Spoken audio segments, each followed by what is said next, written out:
Is it?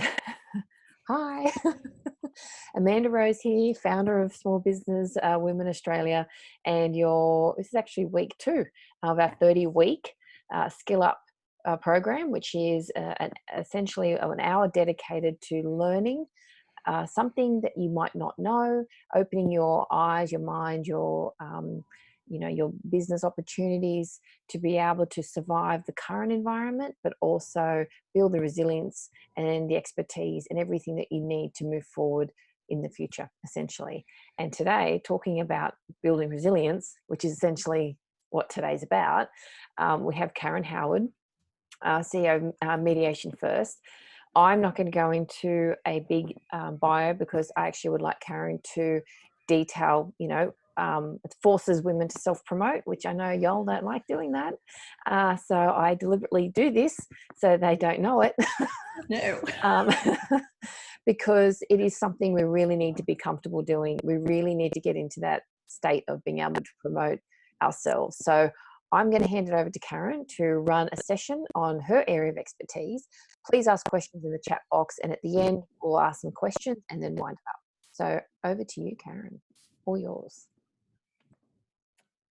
Okay. Thank you, Amanda. Can you hear me okay? Yes.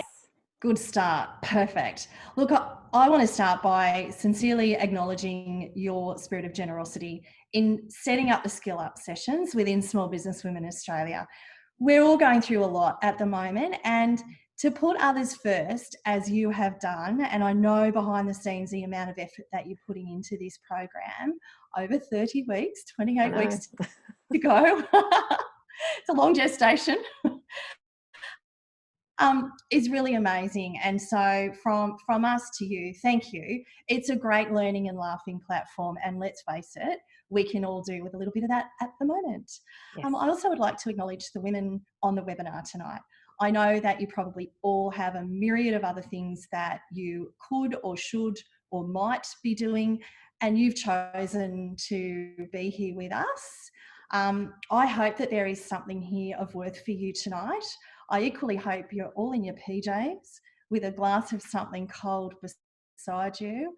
I have been talking all day, so I've got a bloody honey and lemon tea, which is not quite exciting, but anyway, it'll get me through the next hour.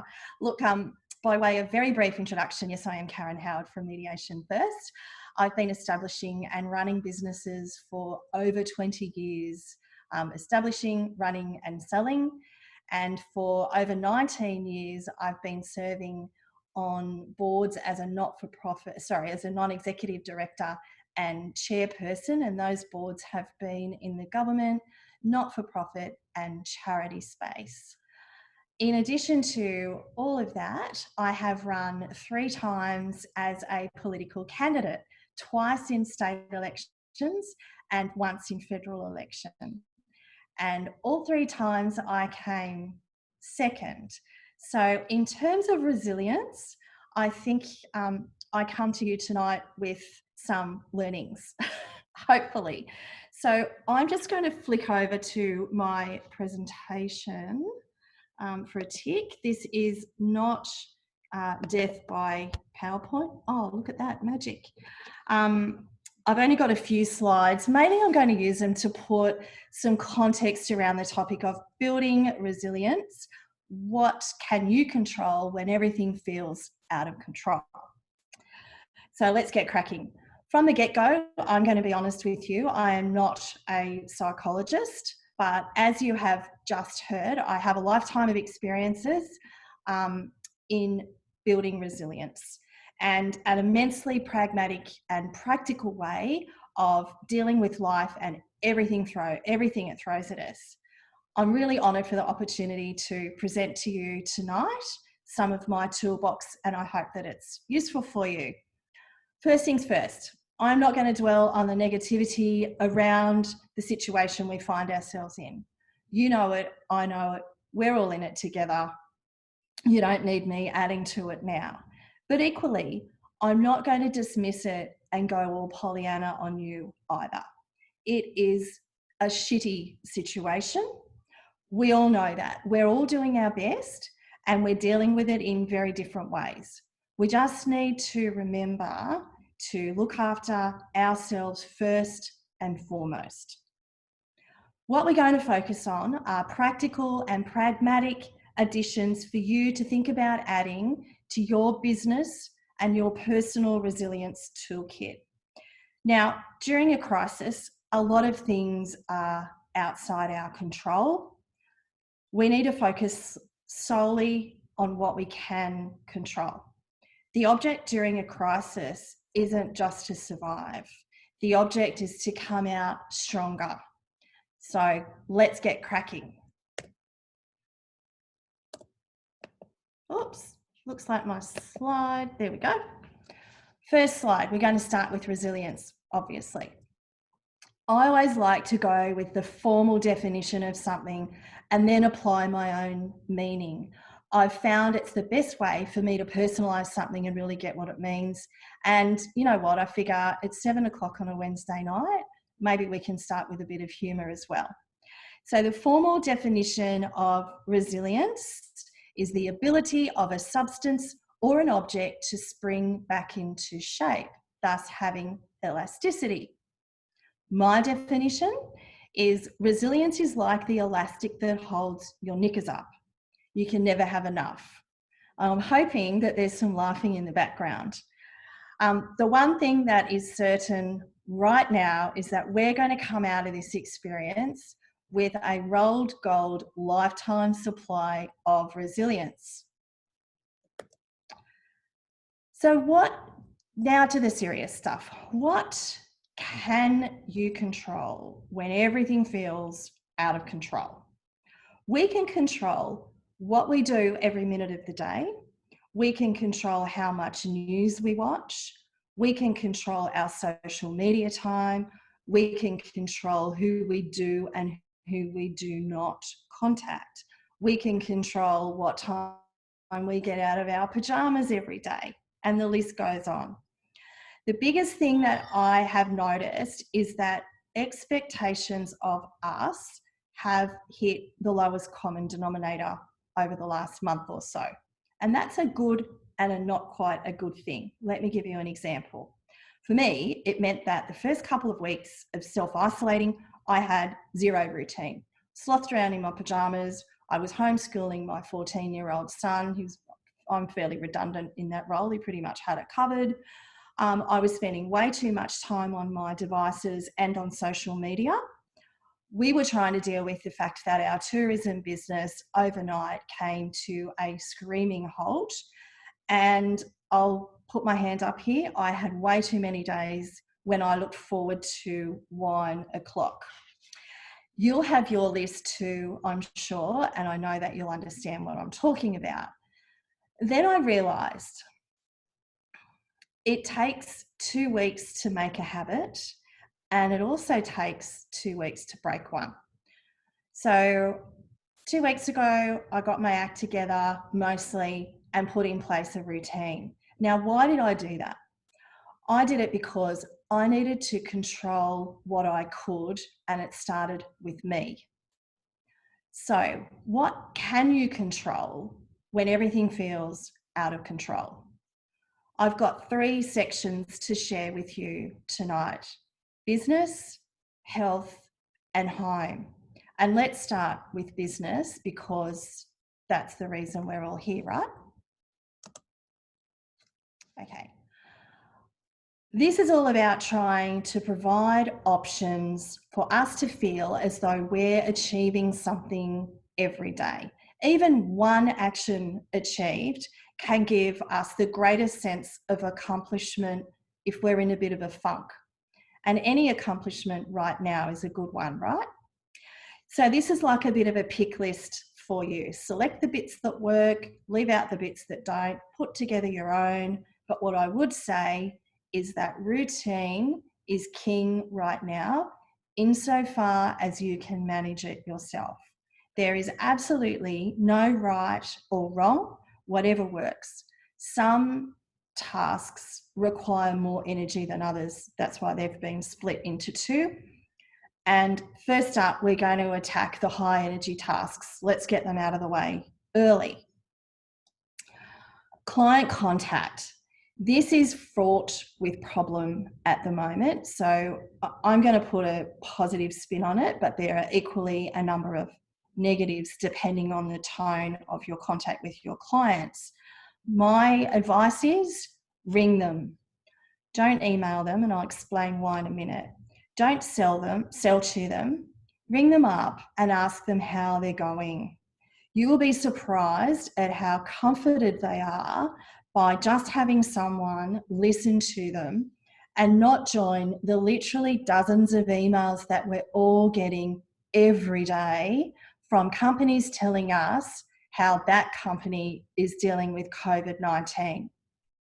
None of those companies emailing me are asking me how my business is coping. This is an opportunity for you to be the person to ask that question of your clients. Be mindful, though, of the impact on you of making those calls.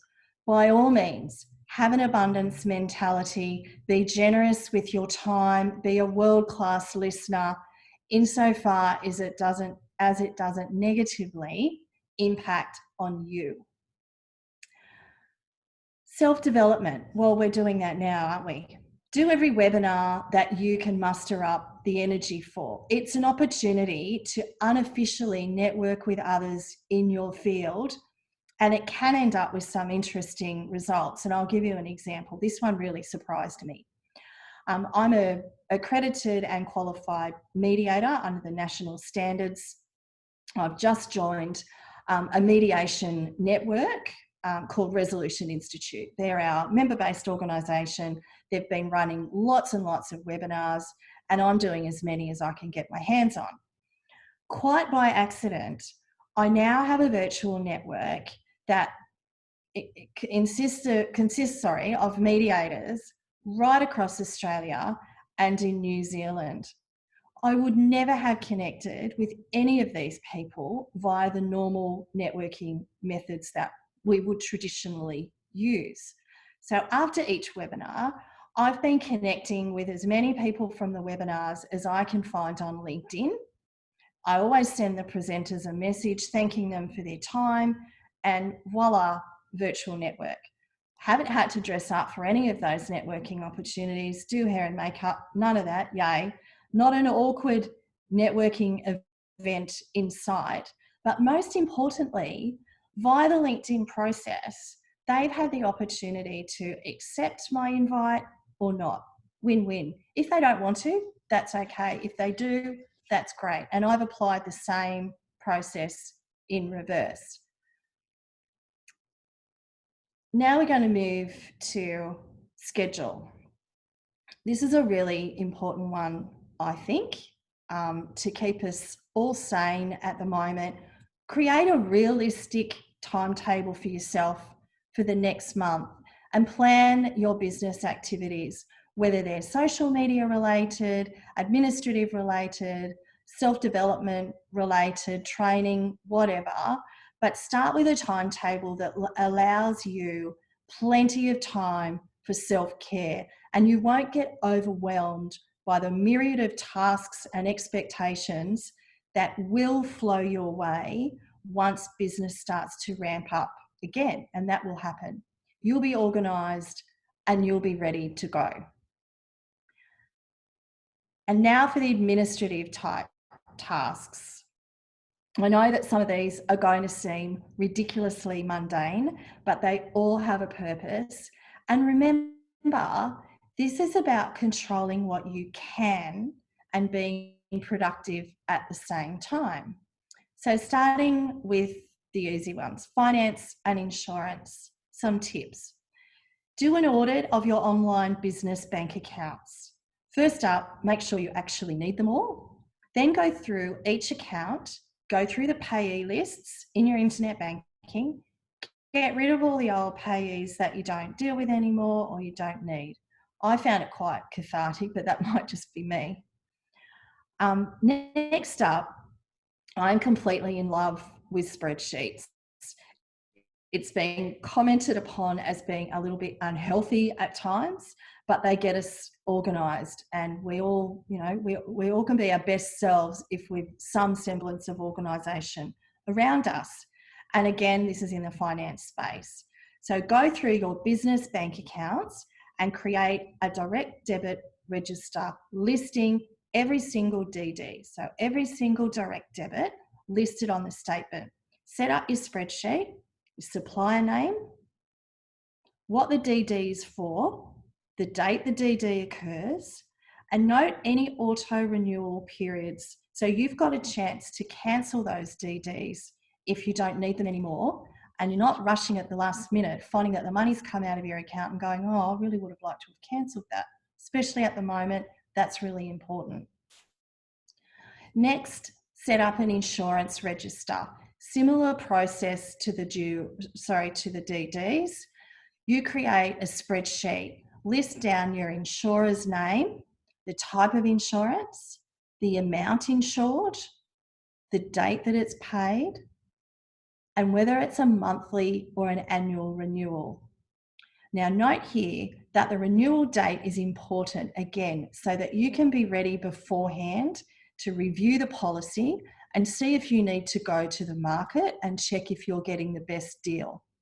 Now, I know that many of us use professionals and brokers to keep track of this sort of stuff, but you've nothing to lose by putting together the register yourself and having it at hand for you. Next up, we've got a system sort out. And to your Microsoft Outlook system, if that's what you use, whichever system, these tips are consistent across any platform. Start with a clean out of your inbox, your sent items, and your deleted items. Get rid of all the old and unnecessary crap. Then set up specific folders for clients, projects, transfer over the relevant emails to those folders, get them out of your general inbox so you don't lose them. I've also set up a reading folder for interesting articles that I want to save to read at a later date. That way they won't get lost in my inbox and I won't actually forget that they're there. Next is my personal favourite. Sort out your contacts. My contact system with Outlook was an utterly embarrassing shambles. It has grown over the past 24 or 25 years, as they all do. I had duplicates, I had contacts with half missing information and so on. Completely embarrassing. So what I do is I do one letter a day. I found any more than that to be a bit overwhelming at times, but set your own pace. Start with the letter A and tidy up all the contacts in the A section of your contact database. Then the next day you go to B and so on and so on. That task alone gives you one accomplishment every day for 26 days and a bloody well-organised contacts database, which shouldn't be underestimated. Next up, we've got security. I've got a very sad story to tell you about why this is on the list, and it's not a pity party, but hopefully you learn something from this. Just over a week or so ago, my professional Facebook page, which had been completely organically grown over 5 years with more than 20,000 likes, took a surprise holiday to Vietnam for a week. Whilst it was over there, it lost 16,000 precious likes and it tried to sell some extremely unattractive jumpers and face masks with pictures of dogs on them to all my followers. And yeah, sure, we all need that sort of stress in our life right now, don't we? So I was really fortunate. A very, very clever colleague of mine worked tirelessly to get that page back. And she did a phenomenal job. But what this, let's call it experience, brought home to me was the fact that our online security at the moment is absolutely paramount.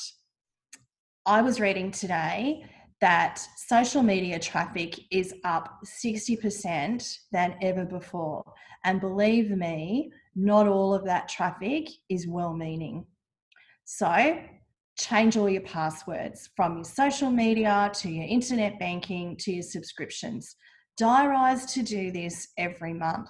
You've got nothing to lose, and in the event of a disaster, you will be able to prove that you've taken every step possible to secure your data and your information. And to further secure yourself, set up two-factor identification for any providers that can facilitate it. The banks can all do it. Most social media channels can do it. Trust me, it's worth putting the time into. And let's face it, we've all got a bit of time on our hands at the moment.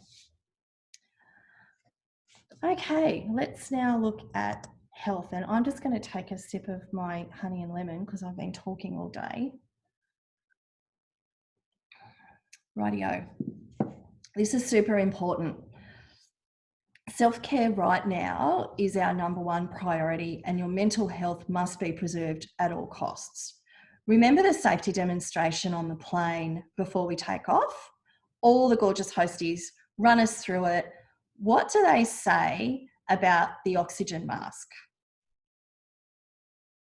They say, put yours on before you help anyone else. Self-care right now is no different. And here are some tips that I hope will help. At least 1 hour of exercise per day in the sunshine if you can. The sunny days are going to disappear soon enough, and we're going to miss them. So we have to make the most of them now before we go searching for other ways to get our exercise hit. On that note, start now. Look for other ways to exercise that you might not normally consider. If you've got some steep streets around you, give them a crack. Get the heart pumping, clear your mind. What's the worst that can happen? When the weather turns, if you happen to live in an apartment block, find your fire stairs. They are a surefire way, pardon the pun, to exercise in peace, as there usually aren't that many people doing the same thing. Unless, of course, you're having a fire drill or a real evacuation, and I have got a story on that to tell you later. Fun fact, if I do 7 rounds, top to bottom, of our fire stairs in our apartment, it's halfway up the Empire State Building. Yes, I know it's weird, but it keeps me sane. And there's no rule book here of how to get through every day. The other thing is there's lots and lots of fantastic exercise tuitions online at the moment. Trainers and gyms, and people are being really, really clever. Seek them out, have a look. There will be something there for you. Next up, 1 hour device-free time per day at least. Please try. Enough said. Then we're going to look for a downtime hobby. Our energy levels at the moment are pretty much all over the shop. So think about something that you can enjoy that doesn't require too much energy and preferably doesn't exist around Netflix. Do you knit or crochet? And I can hear you laughing. I have found knitting really, really therapeutic, much to the humour of my friends. I can see that we're going to be heading into a really difficult winter for a lot of people. Already our homeless numbers are climbing, and so are our domestic violence cases, unfortunately. You can get started on helping now. You can knit, you can crochet, blankets, scarves, anything that you think people will need in the cooler weather. And there are heaps of online tuitions on YouTube to get you started. Or I can loan you my 14-year-old who got me started. The one thing I'm sure of is that if you turn your mind to it, you can come up with a downtime hobby that will suit you, and maybe you'll even knit as well. Last item on health. Where are you getting your news from? So, information integrity. There's only 2 super trustworthy places to get your news from at the moment. They are newsouthwales.gov.au and australia.gov.au. It seems pretty straightforward to be mindful where you get your news from. But I know all too well, and I'm sure you do too, how many rabbit holes we can all go down on Facebook and other social media sites. Not only the time that that wastes, but the mental energy that that crap saps away from you. It's a real mind polluter, and we just don't have the energy for that stuff. So for the real, really hardcore important information, australia.gov.au, newsouthwales.gov.au. And we are on the home stretch now to home. Meal plans. Who's doing them, what, when, without sounding too Martha Stewart, which I am 100% not. Who is doing your meal plans? Try to get everyone that you live with to participate in setting them up. That way, everyone takes some responsibility and the whole responsibility doesn't fall to you. You'll be more organised. People will be less inclined to pester you at the witching hour, what's for dinner, mum, or whatever they refer to you as. Lots of other questions about dinner there.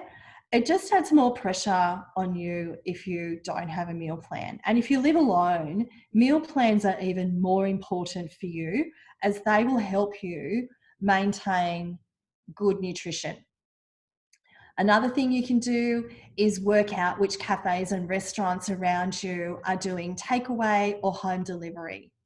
Not everybody can do this, but incorporate it if you are able to into your weekly meal plan. It helps out your local businesses and you get a bit of a treat as well. I've read some research recently that appeared to indicate that in self-isolation, we're all drinking too much alcohol. Absolutely no judgment from me from that perspective, but I do have a personal favourite drink trick that never fails to prank me into thinking that I'm drinking something completely gorgeous and exotic when I'm actually not. Get your hands on some large ice cube trays, or we use medium-sized silicone muffin molds. Fill them up with pieces of fruit, so you can use berries, lemon, lime, melon, strawberry. You can throw in some herbs, basil, coriander, rosemary is popular if that's to your liking. Then fill the mold with water and freeze them. Have an ice cube in a glass of plain water or mineral water or soda water each night instead of a wine or whatever your poison is, and it still looks like a treat. It helps you achieve more AFDs than you ever thought possible at the moment, and they also look pretty glamorous. Home finances audit. Back to the less exciting stuff, I'm sorry. Similar to our business finance and insurance audit, we're going to transfer all of these tips over to our home strategies. If you have private health insurance, for example, review it now. Call them up and go through the options. I did this. I saved us almost $150 every month just by talking through with the call center call taker what the unnecessary inclusions were in our policy that we were paying for. It is a true story, and yes, I should have done it sooner. That's one thing that you can do. Ring your utility providers and negotiate the best deal on your electricity or your gas in particular. But if you're really clever, you can also have a crack at your internet provider. Back to finance and insurance. Set up an insurance register, similar to what we did in the business section. Go through your bank accounts, make a register of all the direct debits, write down the details. These are your home bank accounts now, and put together your register. It seriously is amazing what you can find when you have the time to look for it. And let's face it, most of us have the time at the moment. And for our last toolbox item for tonight, we're going to talk about inventories. And I'll start with my weakest point. I must be one of the few people right now who have not Marie Kondo'd their entire house. I can't get into the way that she does it. So I just prefer to do it my own way. I do a cupboard or a drawer or a room whenever I can. I like to keep the expectations real. This isn't a sprint, this is a marathon. And that sort of stuff can be a very high energy task.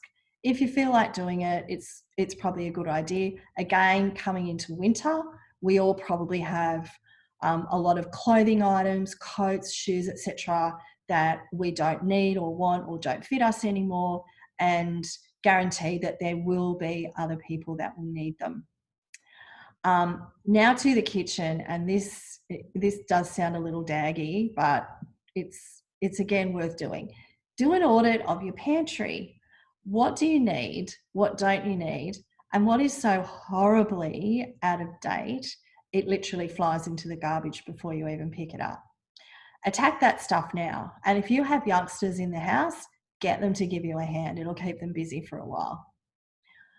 Lastly, if anyone knows what a go bag is, you'll know where I'm heading with this. You might laugh at me including this on the list, and a couple of weeks ago I would have as well, but an emergency evacuation will soon change your mind on it. So we were evacuated from our apartment block a couple of weeks ago due to a large fire in the building next door. Our block was okay, lots of smoke and lingering smell and all that kind of stuff. Everyone in the block was fine, but what it did necessitate was us staying a night away from our home in the clothes that we'd dashed out of the apartment wearing and not much else. Until you've spent a night sleeping in extremely smoky clothes, you won't appreciate the value of a go bag containing a toothbrush and some essentials. Now, go bags became very topical during the bushfire tragedies that we had earlier this year, but there is some wisdom in us all being prepared and knowing where our important stuff is. Our wills, our birth certificates, our passports, important documents. Get them all together in one place. You'll be in control if there's ever a situation that you need to escape from quickly. And not that I need to escape, because I don't. And I'm very keen to answer any questions you have. But that brings us almost to the end of the formal part of my presentation.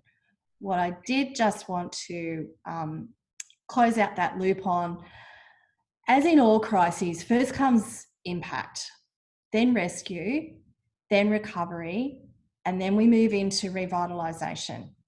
We're going to get through this with bucket loads more resilience than we ever thought we had. Hopefully some additions to our toolkits, enabling us to take control when everything feels out of control. Thank you. Right. Hey. So that was wow, that was fantastic. Make sure everyone that you screenshot what is on your screen right now, so you have all the contact details, because we always forget after the fact. I do have a couple of questions for you, Karen. Right. One was, what is the one key thing that you took out of your political campaigns? And also another question, which was one I asked, are you going to run again? But of course I was going to ask that. But also, what did you take out of the political campaigns? Because I can only imagine, wow, the resilience and what you went through. But yeah, that's a question from the group.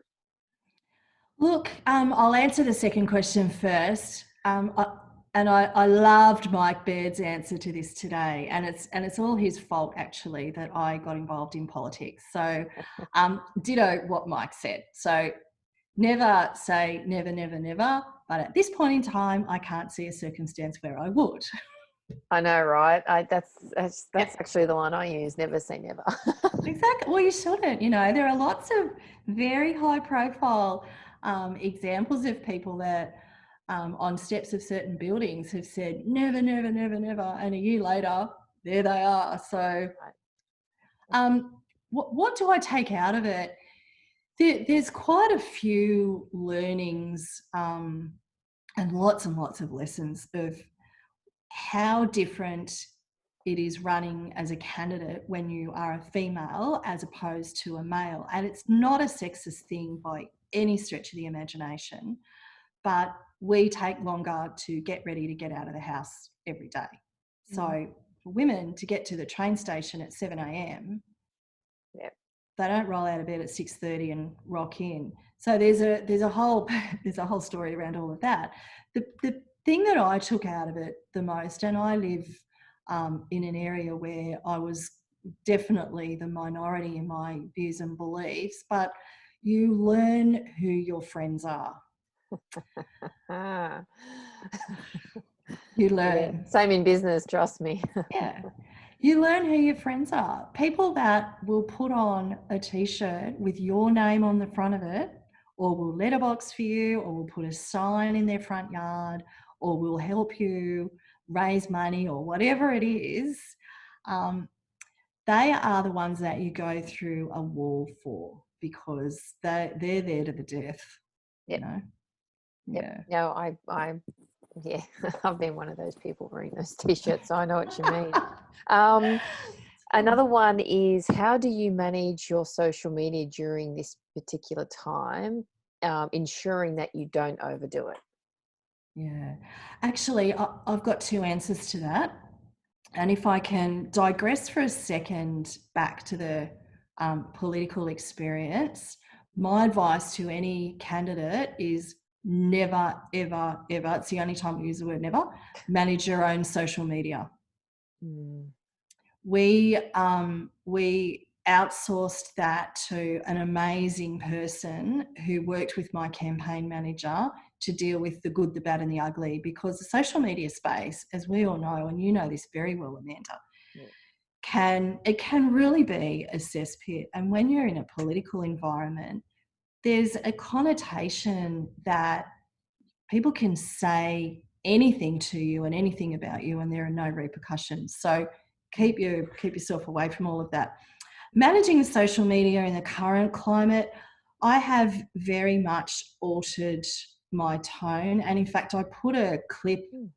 which we reran on the page when we got it back, because the other thing that happened in Vietnam was they wiped out about a week and a half's worth of some really funny posts. You know, Karen on Facebook is a very funny person with her cats. Um, so what I did was I posted a clip that said, lots of people have asked me why there isn't much content of mediation on my Mediation first page. Mediation is not the most positive thing to talk about lots of the time, because people only need mediation when they're in a conflict or a dispute situation. It doesn't often start with a happy memory. Hopefully it finishes with a happy ending. So I've taken an extremely conservative view to my social media of late, and tried to keep it helpful, happy, and friendly. Mm. I actually like that. And it's interesting because social media can be like, with social media, I have been in an environment where, being in media, like with politics, you get attacked if people don't Yeah. agree with what you say. And I think it's, if you lead by example, I think with your social media account, whatever it is that you do, you be you and you lead how you lead. But also women in particular often need permission from others, and I don't understand why, to block. I block people on a daily basis. I could literally walk into a room where there are 5 people in that room at an event, and I've blocked them on social media, and Yeah. it doesn't bother me because I'm not the one that said the inappropriate thing. Um, Good so point. you talked about schedule. One thing you talked about with exercise, I mean, everything you said was extremely practical, but with the exercise thing, and I made a comment in the chat to let everyone know, but essentially I've actually done the same thing because of winter and the sunshine is, a shorter window. I've changed my actual day. So I start really early and I work 5 hours, and then I work out at lunchtime, have a shower, have lunch, and then I work again after that. So I've actually made the middle of my day my training time. Yep. and a little bit of life admin if I need to, and it gives me a break. I know I belong in Europe because they do the siestas and They do. but that's example. And I think again we need to not look at what we're used to doing or what we think we should be doing, but what works best for us to be as productive as possible. And I'm constantly changing what I'm doing to create a routine that is best for me and what I need to do, and not just look at the person next to you or what the world says to have, like breakfast, you'll eat breakfast, I'll eat chicken for breakfast. Like, you just got to do what's right for you. But yeah, that was brilliant. And the knitting thing, I know you said to people laughing, I knit. I love um, it. I've done quilling, knitting. I've just planted a bunch of jasmine. I'm redesigning my garden. I'm baking. Yeah. I've got so much time on my hands because I'm not traveling so much. And one thing I actually wanted to add to everyone, to what you were saying as a follow-on, is when things do go back to normal, maybe things won't change for you. So for me, I know a lot won't change. I'm going to stick to not traveling as much, stick to certain routines, Yeah. because it's worked out so well. I've never been more productive in my life. I never knew it was possible to be more productive, and now it is. I don't want to let go of it. And I do have a question from the group: is how can we? Oh, this is a good one.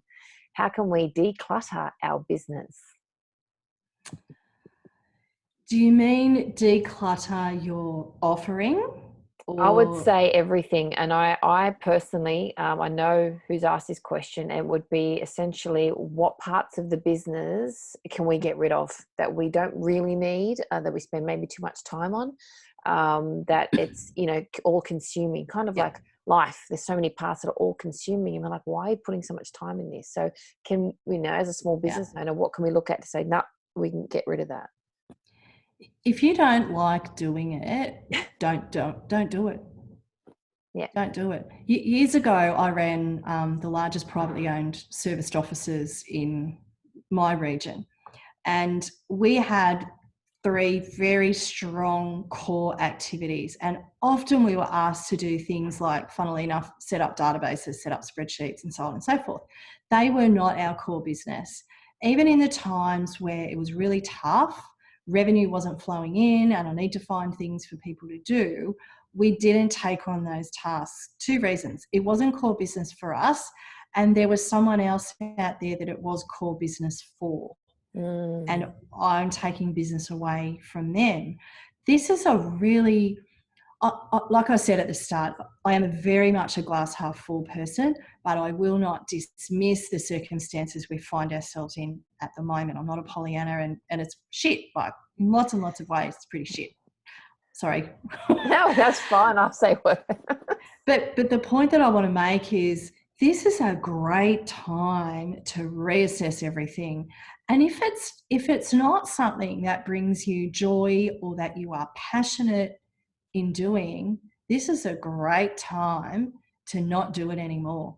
Mm, that's, And you I don't have agree with to, that. you don't have to cut those clients free in a very transactional way. You could find someone else that offers that exact service that is of a very high level, and you can broker an arrangement with them where you work things out behind the scenes, and then you're not leaving the client in the lurch, but you're helping another business and you're helping a client deal with someone who's super passionate about that particular activity, and you're just not anymore.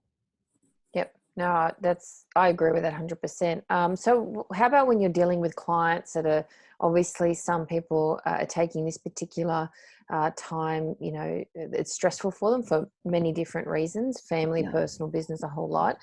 What's the best way, or some ways to deal with the clients that are stressed? So how can we reassure them? I know you mentioned about communicating with them, to actually contact them one-on-one, and I agree with that wholeheartedly. Stop just emailing people, Yeah. unless you're giving them actual content, but communicate and check on them and see how they're going. But how could you reassure them, or how to handle it? Because a lot of people don't know how to handle someone that's stressed. Usually, stressed people just need to be heard. And I don't mean just as in I'm not dismissing the reason for their stress, but they need to be heard. So if this is a client that you are dealing with and you're helping them to get through what the future will look like, try and read into what they're saying, what the actual problem is, because often they'll give you cues that are not related to what you think it might be. When we're listening to people, sometimes we're thinking of the next thing that we're going to say, and that means that we're not actively listening to what they're telling us. And people will always drop little cues into what they're saying to you. It's a matter of picking those cues up and digging a little below the surface. And it could be they have elderly family that are living alone and they're stressed about not being able to see them, get their medication to them. They could be homeschooling. I know lots and lots of professional women and men who have been thrust into the world of homeschooling, you know, some with 2, 3, 4 kids at home. And these people are also trying to run businesses. The stress levels are completely off the charts. So coming back to the question, I think it's important to stay in touch with them. Ask them, is it okay if I ring you this time tomorrow from a practical perspective? Does this work for you? Let's talk again. Diarise, make sure you do it, and dig beneath what they're actually saying to try and work out what the real problem is. Yeah, I agree with that. A lot of people don't want to. Also, there's the shame of I should have this all sorted. You know, women, I should have this all sorted. 100%. Well, Yeah. how about no? And if you don't ask, you don't get, which is, you know, another issue we all seem to have. Yeah. Ask away, which leads me to closing, because we've had some questions. What I encourage everyone to do is, again, take a screenshot if you haven't already of Karen's details.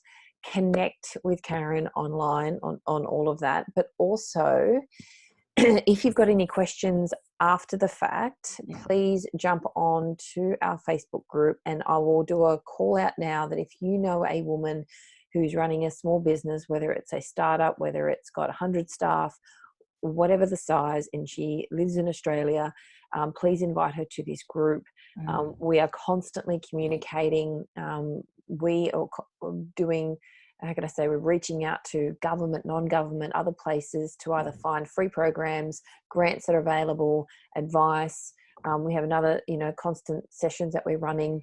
We'll also have an offer as well from Karen, which we'll send out to, we'll let you know on Facebook, then we'll send it out via email, and our emails will always have something of value in them, whether it's an offer, discount, a YouTube video, a freebie, you know, to register for something. So please, we need your the community to build the community, and the more numbers we have, the more leverage we have to negotiate free things from large organizations or from government that you can use as well. So I just want to say, Karen, thank you so much. I know that what will happen now, I guarantee you, people are going to comment on the Facebook group of how amazing it was and things they learnt from it. And then I'm going to be contacted by a bunch of people saying, how can I get access to it?